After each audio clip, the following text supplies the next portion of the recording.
ଜୟ ଜଗନ୍ନାଥ ନମସ୍କାର। ଆସନ୍ତୁ ନଜର ପକାଇବା ଆଜିର ଟପ୍ ନ୍ୟୁଜ୍ ଅପଡେଟ୍ କ'ଣ ସବୁ ରହିଛି। କିନ୍ତୁ ତା ପୂର୍ବରୁ ଆପଣମାନଙ୍କୁ ଗୋଟିଏ ଅନୁରୋଧ, ଭିଡ଼ିଓଟିକୁ ସମ୍ପୂର୍ଣ୍ଣ ଦେଖି ସୁଚିନ୍ତିତ ମତାମତ ଦିଅନ୍ତୁ।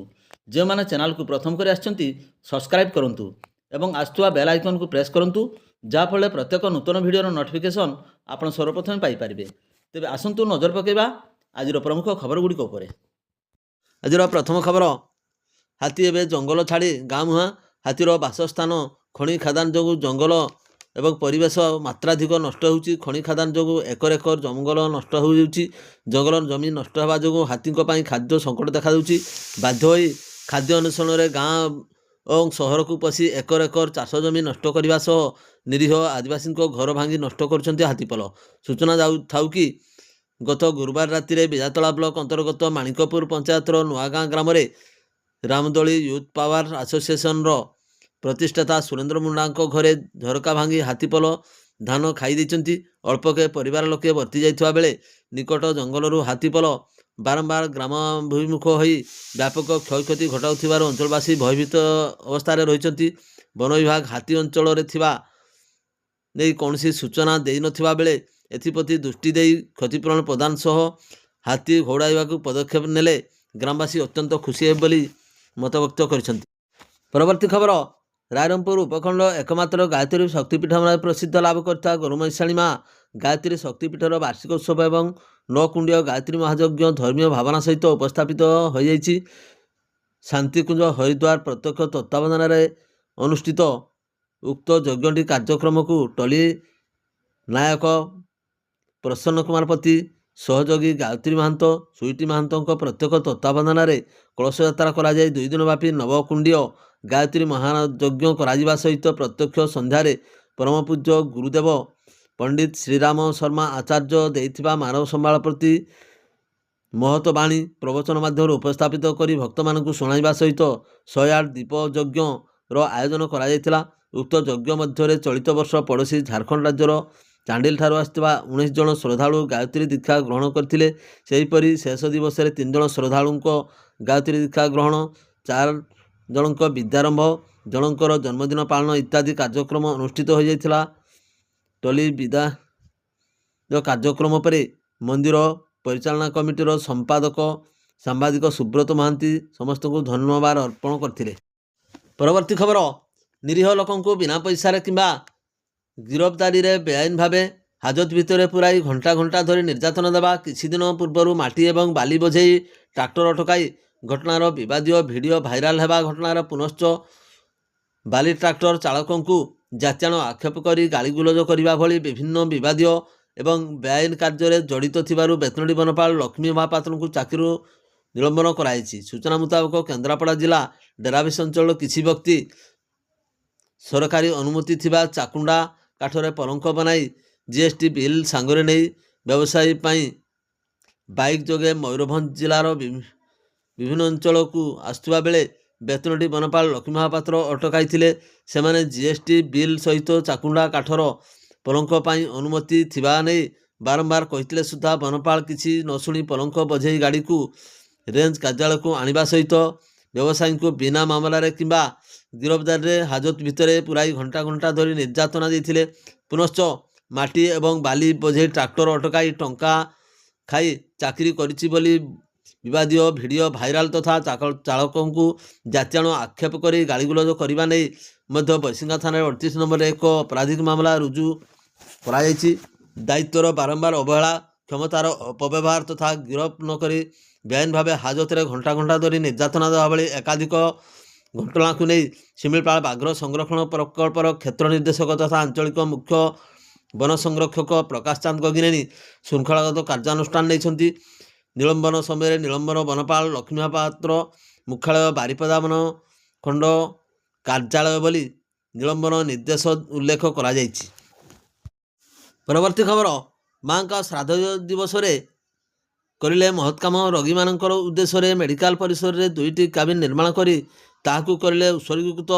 ମାନସ ରଞ୍ଜନ ବିଶ୍ୱାଳଙ୍କ ମା ଶାନ୍ତିଲତା ବିଶ୍ୱାଳ ଏବଂ ବାପା ମାଗୁଣୀଚରଣ ବିଶ୍ୱାଳଙ୍କ ସ୍ମୃତିରେ ଶୁକ୍ରବାର ସକାଳେ 2ଟି ଶୀତତାପ ନିୟନ୍ତ୍ରିତ କ୍ୟାବିନ୍ ତିଆରି କରି ତାହାକୁ ଡାକ୍ତରଖାନାକୁ ସ୍ଥାନାନ୍ତରିତ କରିଛନ୍ତି ଉପଜିଲ୍ଲାପାଳ ସୁଶାନ୍ତ କୁମାର ବାରିକ। ଏନ୍ଏସି ଅଧ୍ୟକ୍ଷ ପ୍ରମିଳା ପଣ୍ଡା, ଉପାଧ୍ୟକ୍ଷ ଲିଲି ଭଳ, ଶିଶୁ ରୋଗ ବିଶେଷଜ୍ଞ ଲକ୍ଷ୍ମୀକାନ୍ତ ପତି, ସମସ୍ତ କାଉନସିଲ ପ୍ରମୁଖ ଉପସ୍ଥିତ ରହି ଏହି କ୍ୟାବିନ୍କୁ ଫିତା କାଟି ଉଦ୍ଘାଟନ କରିଥିଲେ। ଏହା ସହିତ ମେଡ଼ିକାଲରେ 2ଟି କ୍ୟାବିନ୍ ବଢ଼ିଥିବାରୁ ରୋଗୀଙ୍କ ନିମନ୍ତେ ଅଧିକରୁ ଅଧିକ ଆଗାମୀ ଦିନରେ ସହାୟକ ହେବ ବୋଲି କହିଛନ୍ତି କ୍ୟାବିନ୍ ସମର୍ପଣ କରିଥିବା ମାନସ ରଞ୍ଜନ ବିଶ୍ୱାଳ। ଯାହାଫଳରେ ରୋଗୀମାନେ ଆଗାମୀ ଦିନରେ ଅଧିକ ଉନ୍ନତ ସେବା ପାଇବା ସହିତ ଦେଖାଯାଉଥିବା ସମସ୍ୟା ଦୂରୀଭୂତ ହେବ ବୋଲି ଆଶା ପ୍ରକାଶ କରିଛନ୍ତି। ପରବର୍ତ୍ତୀ ଖବର, କରଞ୍ଜିଆ ସହରସ୍ଥିତ 5 ପିଢ଼ି ମହିଳା ଉଚ୍ଚ ପ୍ରାଥମିକ ବିଦ୍ୟାଳୟ ଯୁବ ରେଡ୍କ୍ରସ ସହଯୋଗରେ ଅଧ୍ୟକ୍ଷ ଦିଲ୍ଲୀପ କୁମାର ପୃଷ୍ଟିଙ୍କ ସଭାପତିତ୍ୱରେ କରଞ୍ଜିଆ ପୁଲିସ ସହଯୋଗରେ ଏକ ସଡ଼କ ସୁରକ୍ଷା ସଚେତନତା ଶୋଭାଯାତ୍ରା ଅନୁଷ୍ଠିତ ହୋଇଯାଇଛି। ଲୋକଙ୍କୁ ସଚେତନ କରାଇ ଅଙ୍କୁରାସ୍ଥିତ ଟେଣ୍ଟପୋଷି ନୂଆଗାଁ ସାହି, ଚତୁରୀ ସାହି ପରିଭ୍ରମଣ କରିବା ସହିତ ବିଭିନ୍ନ ସଚେତନତାମୂଳକ ସ୍ଲୋଗାନ ମାଧ୍ୟମରେ ଲୋକଙ୍କୁ ସଚେତନ କରାଯାଇଥିଲା।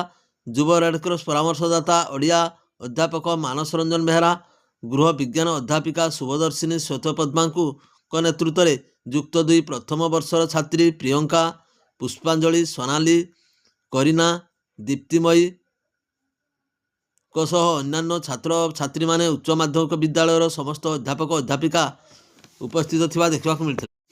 ପରବର୍ତ୍ତୀ ଖବର, ବହୁ ପ୍ରତୀକ୍ଷା ପରେ ସରକାରଙ୍କ ତରଫରୁ ଘୋଷଣା କରାଯିବା ବିଜ୍ଞାପିତ ଅଞ୍ଚଳ ତାଲିକାରେ କପ୍ତିପଦା ସ୍ଥାନ ପାଇଥିଲା। କପ୍ତିପଦାକୁ ବିଜ୍ଞାପିତ ଅଞ୍ଚଳ ଘୋଷଣା କରିବା ପରେ ଆରମ୍ଭ ହୋଇଯାଇଛି ଜବରଦଖଲ ଉଚ୍ଛେଦ ପ୍ରକ୍ରିୟା। ସର୍ବପ୍ରଥମେ କପ୍ତିପଦା ବଜାରରୁ ବାଲେଶ୍ୱର ଗୋଲେଇ ପର୍ଯ୍ୟନ୍ତ ଜବରଦଖଲ ଉଚ୍ଛେଦ କରାଯିବା ପ୍ରକ୍ରିୟା ଆରମ୍ଭ ହୋଇଯାଇଛି। ଆସନ୍ତା ମାର୍ଚ୍ଚ ମାସରେ ଦ୍ୱିତୀୟ ପର୍ଯ୍ୟାୟ ଉଚ୍ଛେଦ କାର୍ଯ୍ୟକ୍ରମ ହେବ। ପ୍ରଥମ ପର୍ଯ୍ୟାୟରେ ବଜାରଠାରୁ ବାଲେଶ୍ୱର ଗୋଲେଇ ପର୍ଯ୍ୟନ୍ତ 187 ଦୋକାନ ଜବରଦଖଲ ଉଚ୍ଛେଦ କରାଯାଇଛି। ବର୍ତ୍ତମାନ ଉଚ୍ଛେଦ କରାଯାଇ ରାସ୍ତା ସମ୍ପ୍ରସାରଣ କରାଯିବ ବୋଲି ତହସିଲଦାର ଆଶିଷ କୁମାର ମହାପାତ୍ର ପ୍ରକାଶ କରିଛନ୍ତି। କୌଣସି ଅପ୍ରୀତିକର ପରିସ୍ଥିତି ଉପୁଜିବାର ସମ୍ଭାବନା ଥିବାରୁ କପ୍ତିପଦା ପୁଲିସଙ୍କ ସହିତ ଆଉ 2 ପ୍ଲାଟୁନ୍ ଫୋର୍ସ ମୁତୟନ କରାଯାଇଛି। ଉଠା ଦୋକାନୀମାନଙ୍କୁ ଭବିଷ୍ୟତରେ ଭେଣ୍ଡିଂ ଜୋନ୍ ମାଧ୍ୟମରେ ଥଇଥାନ କରାଯିବ ବୋଲି ଜଣାଇ ଦିଆଯାଇଛି। ପରବର୍ତ୍ତୀ ଖବର, ରାଷ୍ଟ୍ରପତି ଦ୍ରୌପଦୀ ମୁର୍ମୁ ଫେବୃଆରୀ 4ରୁ 3 ଦିନିଆ ମୟୂରଭଞ୍ଜ ଜିଲ୍ଲା ଗସ୍ତରେ ଆସୁଛନ୍ତି। ଏହି ଅବସରରେ ଜିଲ୍ଲାରେ ବାମନଘାଟି ଉପଖଣ୍ଡ ବିଭିନ୍ନ ଉନ୍ନୟନ ପ୍ରକଳ୍ପର ଶିଳାନ୍ୟାସ କରିବା କାର୍ଯ୍ୟକ୍ରମ ରହିଛି।